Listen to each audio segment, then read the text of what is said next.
atomic model. Atomic model is nothing but in which we are going to study about the distribution of the electrons around the nucleus, how the way they are arranged, or what is the pattern, what is the energy they have, and what is their stability. These are the factors related to atomic model. Coming to atomic model, the first model given by scientist Mr.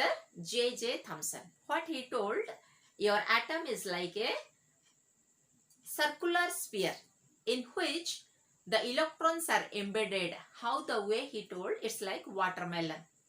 So you imagine your outer area of the watermelon, that is nothing but positive charge. Inside the seeds will be there, that will be like your electrons, or it is also called as plum pudding model. Okay. So what the Thomson told, it is nothing but he is considering atom as a positively charged sphere and electrons are randomly revolving around it. But he explained clearly about the neutrality of the atom by telling that the mass is uniformly distributed. Also, he mentioned one more important fact, that the radius of the atom is 10 to the power minus 10 meter, which is still now also correct. These are the important things given by the Thomson, but he could not explain about the exact orbit or path or location of the electron where they are possibly find out, or possibly they should be present inside atom. And at the same time, he could not explain about what will be the energy of those electrons. So next model is given by Mr. Rutherford. So what Rutherford did, he did one beautiful experiment that is called as alpha particle experiment, or it is also called as alpha particle bombardment. I would like to give a small introduction about alpha particle. I hope all of you heard about this alpha rays, beta rays, gamma rays.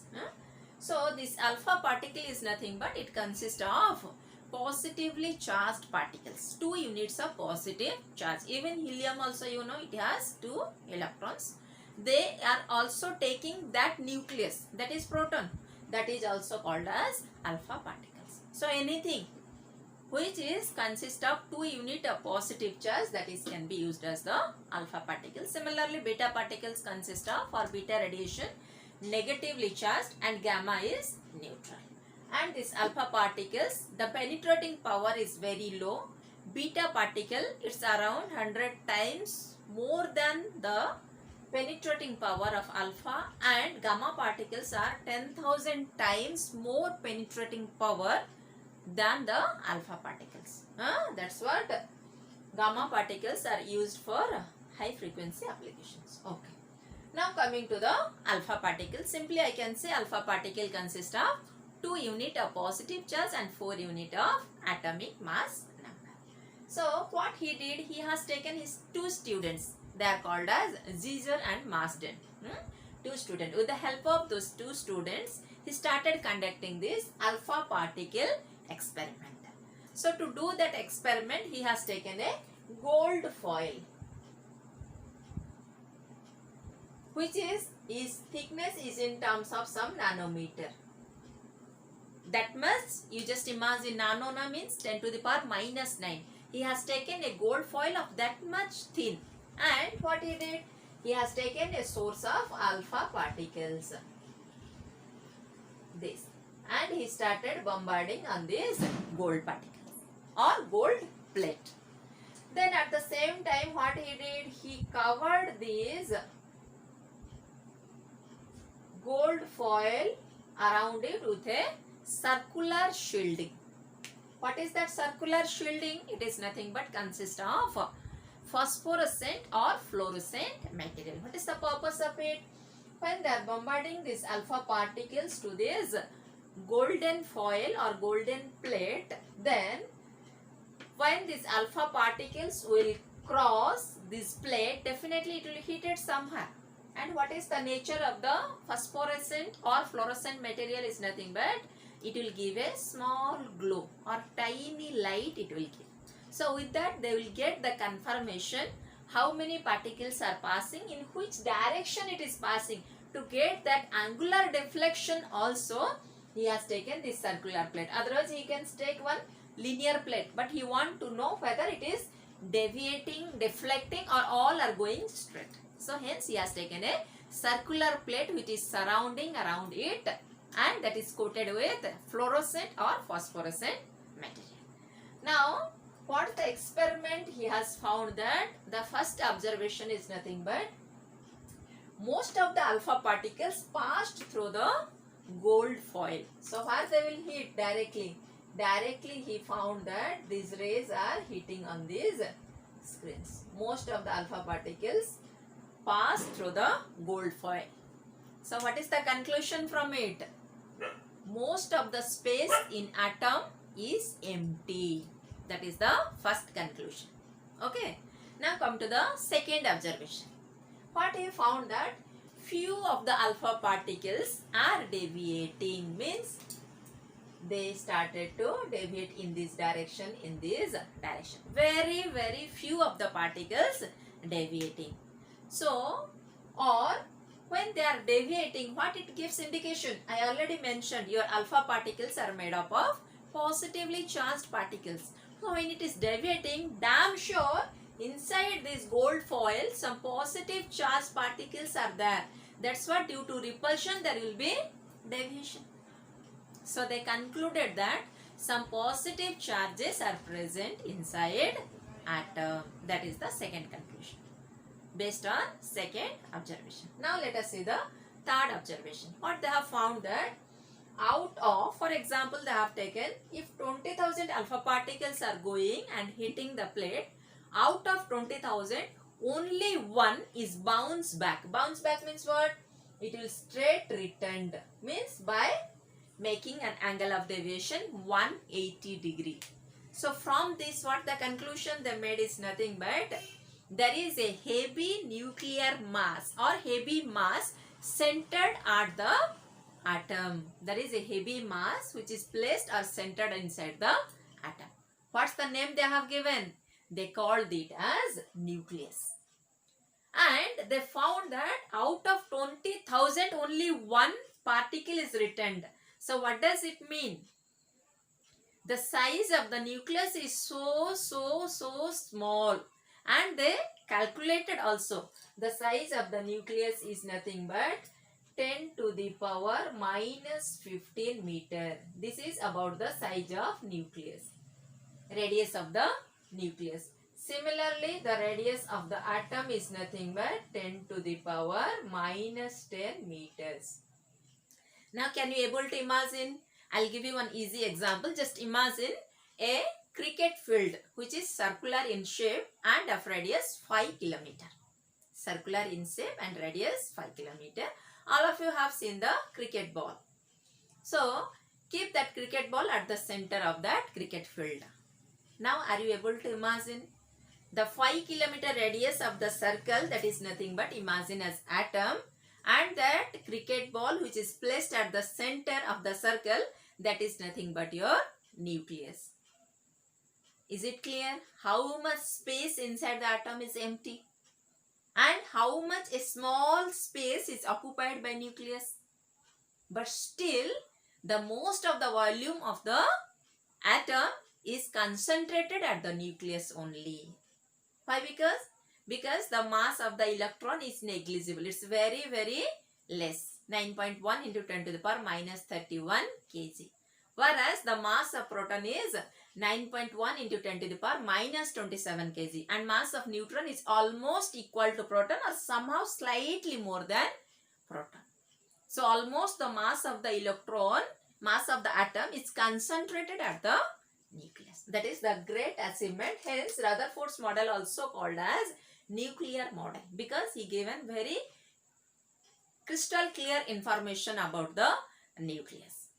Now coming to the next about the revolving of the electron. What he told that the electrons revolve around the nucleus in circular orbits, or he told they revolve around in the circular orbit with a fixed velocity and fixed energy.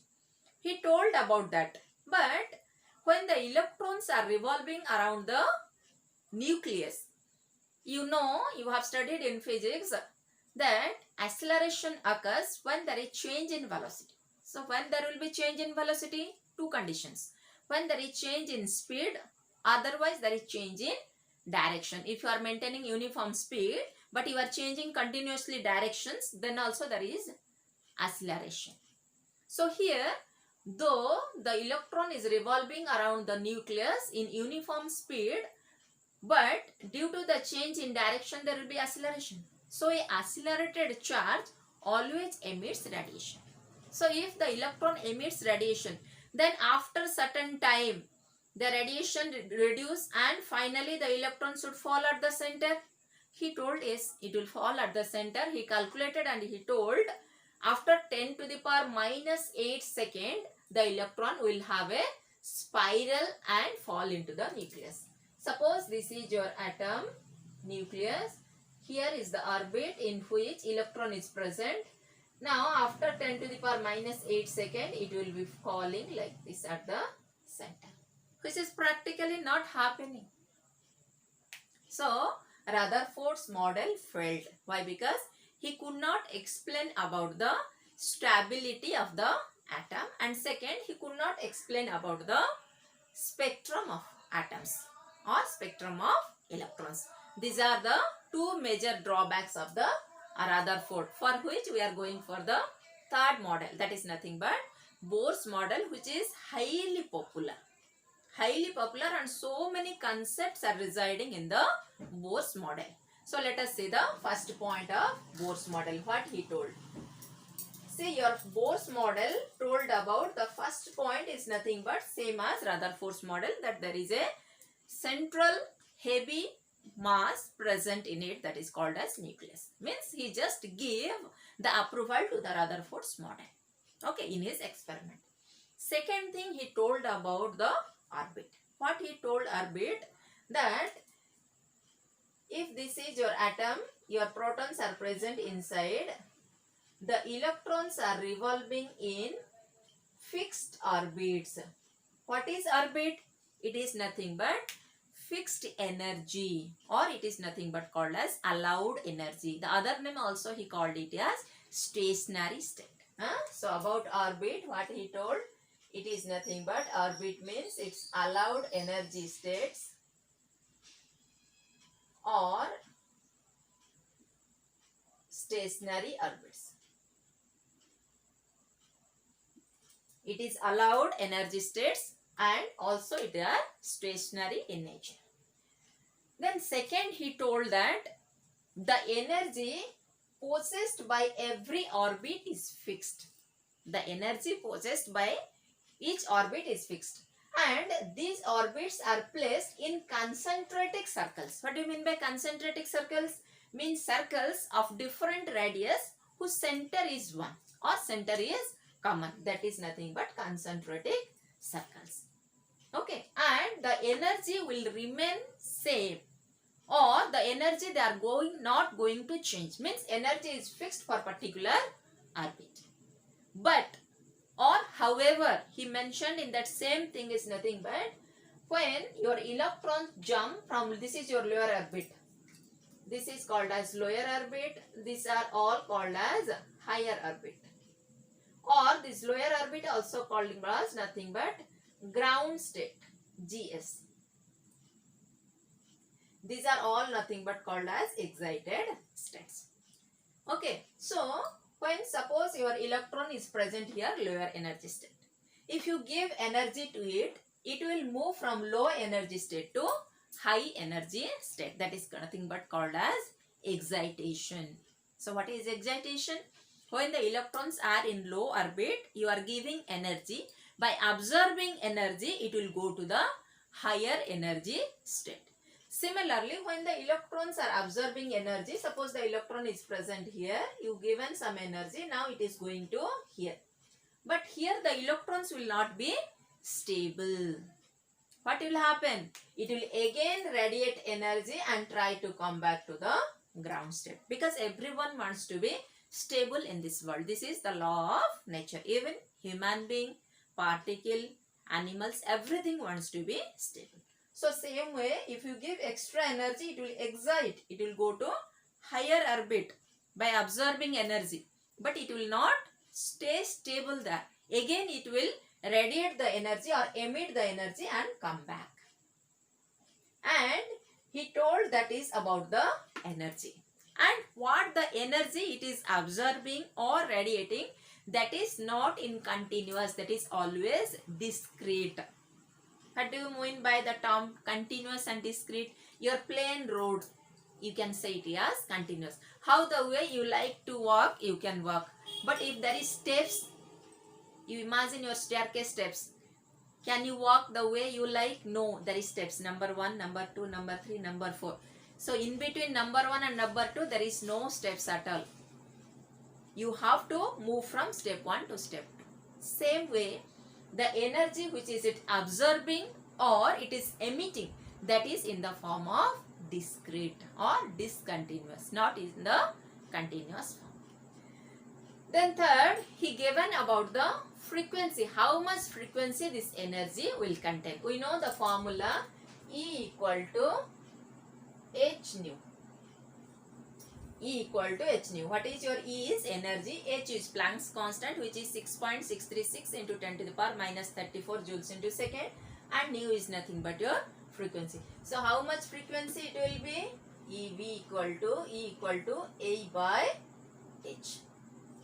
So now when it is going from lower to higher or higher to lower, that is nothing but there is change in energy. Difference of energy is indicated by delta E. That is nothing but final energy minus initial energy. This is nothing but your frequency. So frequency unit is nothing but your hertz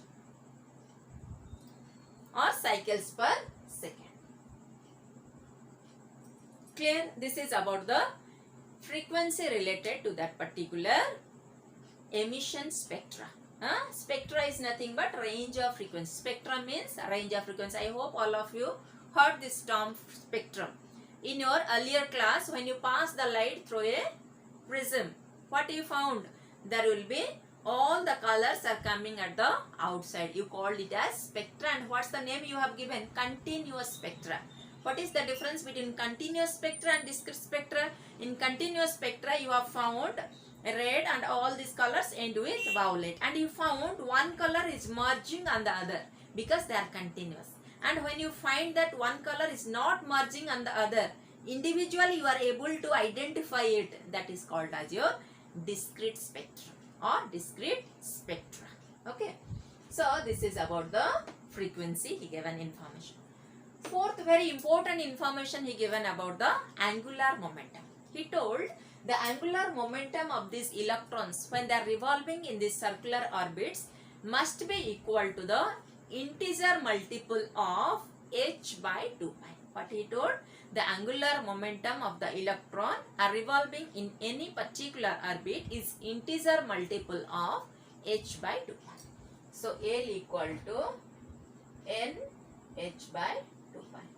Well, what is n? N is nothing but integer whose value is 1, 2, 3, like that. Okay. And one more important thing also, you can find there is circular orbit. So circular orbit means definitely there will be centripetal force. So what is your centripetal force? It is nothing but your mv square by r. So mv square by r must and equal to be your nh by 2 pi. Then only your centripetal force will be balanced with your electrostatic force. Then only your electron will be able to revolve in that particular orbit. Okay. Now come to the principal quantum number. He assigned the every cell one number. That is nothing but called as your principal quantum number. Every cell is revolving in one particular orbit, and that cell numbers he assigned it as n equal to 1, 2, 3, 4. That is called as principal quantum number. Next, what will be the radius of the particular orbit? For that he has given a formula Rn equal to A naught n square. What is the formula of it? A naught n square. What is that A naught? The value of A naught is nothing but 52.9 picometer n square. 52.9 n square. It is nothing but in terms of picometer. So if you take your value of n equal to 1, then Rn is nothing but 52.9. So 52.9 picometer if you consider your n equal to 1. This is nothing but called as Bohr's radius. What it is called as? Bohr's radius. Second, what will be the energy associated to that particular orbit? En, it is nothing but the formula is minus RH, E of n equal to minus RH into 1 by n square. What is RH? It is nothing but a Rydberg's constant. A scientist whose name is Rydberg. So according to him, the value of this is nothing but 2.18 into 10 to the power minus 18 joule. 2.18 into 10 to the power minus 18 joule. There will be certain derivation related to it. I will make separate video for the JEE and NEET students in which I will derive the formulas. How the way you are getting this radius formula, how the way you are getting these energy formulas. Even you can apply this directly, but sometimes they are asking in a twisted way. If you increase the charge twice, then what will happen? Here they have substituted for a specific value. Okay, otherwise there will be different value according to your increasing the charges, increasing the radius, there will be different values. This is about the 5 most important things or postulates of Bohr. So what's the first important thing is, the postulate is the electrons are revolving in particular orbits, that is called as the allowed energy states or stationary orbits. As long as they are in that particular orbit, neither they gains energy nor they loses energy, or I can say the energy remains constant. However, the energy will change when they move from one energy level or one orbit to another orbit. If they are moving from lower orbit to higher orbit, then at that time they will absorb the energy, but they are not stable in higher orbit, so they again radiate the energy and come back to their ground state or original state. This always happens in the form of discrete radiation of energy, not continuous radiation of energy. Third, he told about the frequency of radiation, that is nothing but E by delta E by H. Then your fourth, he told about the angular momentum of the electron, which is nothing but integer multiple of H by 2 pi, and he given about the principal quantum number cells he mentioned as n equal to 1, 2, 3, 4 like your K, L, M, N. And fifth, he given about the radius formula Rn equal to A naught n square. And fifth, he told about what is the energy of that orbit in that particular n cells. So he told about the energy in nth orbit. That is nothing but your minus RH 1 by n square, and where RH is nothing but your Rydberg's constant. Okay. Now by giving, and one beautiful thing he told is nothing but about the line spectrum also he explained. He explained beautifully about the hydrogen spectrum. And not only it is applicable, it is also applicable to the hydrogen-like species. Now what do you mean by hydrogen-like species? It is nothing but, imagine your lithium. It has atomic number 2. Atomic number is nothing but number of protons, because electrons will go for formation of bonds, so there will be sometimes cations, sometimes will be anions, maybe positive, maybe negative, but proton always remains fixed. So atomic number means always considered as symbol Z, and it is nothing but number of protons inside the atom. Okay, so he explained beautifully about the spectrum of hydrogen. What he told about it, there are 5 series belongs to it. That is your Balmer series, Paschen series, Brackett series, Pfund series, one more series I missed, Lyman series. He has given beautifully 5 series. Till now also it's correct. But still scientists are so greedy that they expect more from them. That is nothing but they found out what are the drawbacks of this Bohr's model. That is, first he expected that he did not explain about doublet. What is doublet? That is the space between the 2 line spectrum.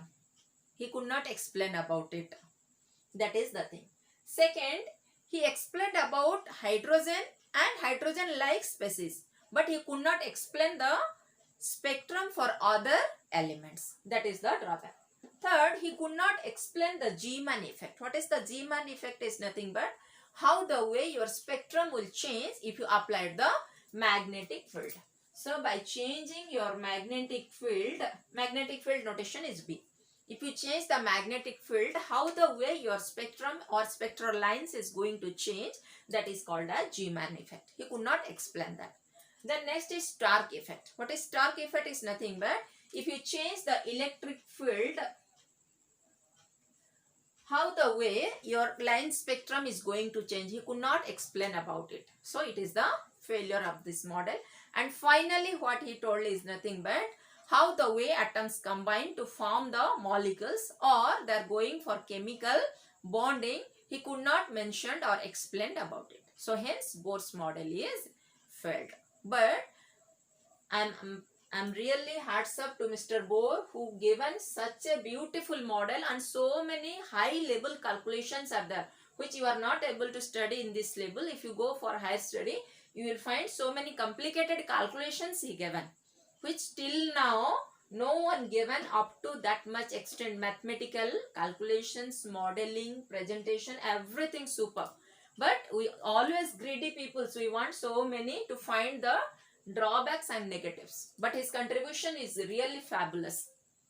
Okay, so in my next video I will tell about the hydrogen spectrum, how the way we are going to explain